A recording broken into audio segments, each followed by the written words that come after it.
Yeah, it was a success. It was a different. I mean, this is a difficult session when you're dealing with people's lives and how long someone's going to stay in jail. And obviously, we're focused on the victims. Well, breaking news right now at 4 o'clock. Within the last hour, Louisiana lawmakers finished a special session on crime focused on tackling crime issues in the state. Several major bills that would reshape criminal justice are now waiting for the governor's signature. WDSU has team coverage as we follow the proposals pushed through the finish line by both senators and representatives today. WDSU's Courtney Williams is monitoring the big bills to come out of the House. But we are going to start with Elizabeth Kubel, who is at the Capitol, who listened to the debate on a controversial death penalty bill. Elizabeth, it's getting final clearance on the Senate floor. Tell us about it.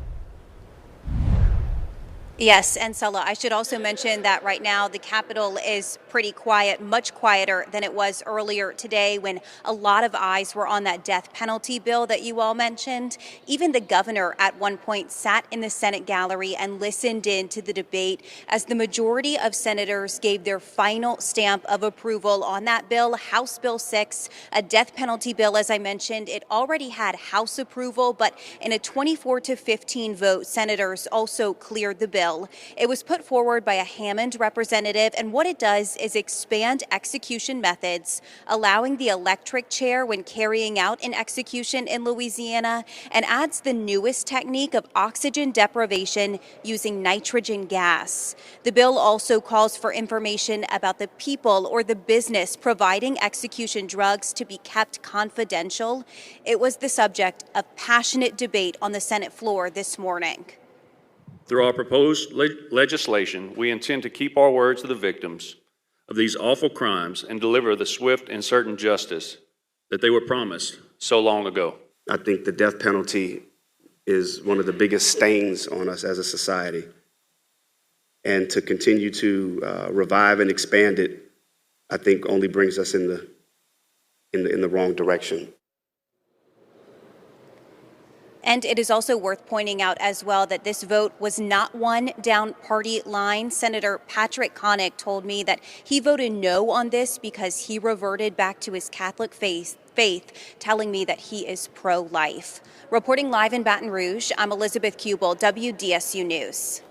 In the House today, several other crime bills advanced. One bill will impact the ability to sue law enforcement officers. And WDSU reporter Courtney Williams is live to explain why the bill is getting pushed back. Courtney? Well, Sulla, this bill has raised a lot of controversy, with many people saying it will only help protect police officers who act with ill intentions or those who are negligent. Take a look at this video here on your screen. House Bill 2 gives sheriff's deputies, police officers, and peace officers what is called qualified expanded immunity. Now, that means it would give Louisiana officers some protections from civil liability based on actions taken while on the job. Now, those against the bill say it will protect officers who act maliciously. Now, those in favor say it will protect officers who make the right call when their life is in danger on duty. Political analyst Ed Shervanek says it is important to note the law only protects officers from civil lawsuits and not any potential criminal charges.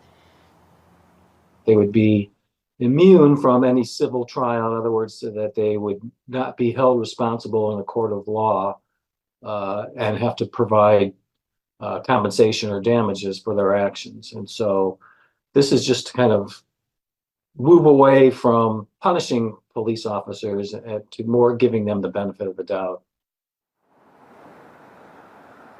Now, there are two signing ceremonies that will take place on next week. One will take place in Baton Rouge. The other will take place right here in New Orleans. And of course, we'll have coverage on that. And that is when Governor Jeff Landry is expected to sign those bills into law. For now, reporting live in New Orleans, Courtney Williams, WDSU News. And also several other crime bills are making their way to the governor's desk right now. HB 1 dealing with access to juvenile justice records. HB 2 is giving officers qualified immunity, and HB 8 is enhancing penalties for crimes involving fentanyl.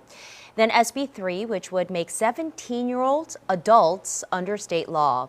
And finally, SB 4, it increases penalties for juvenile offenders, and they are all moving forward to the governor's desk. All right, to see our complete coverage of the crime special session in Baton Rouge, you can head right now to WDSU.com.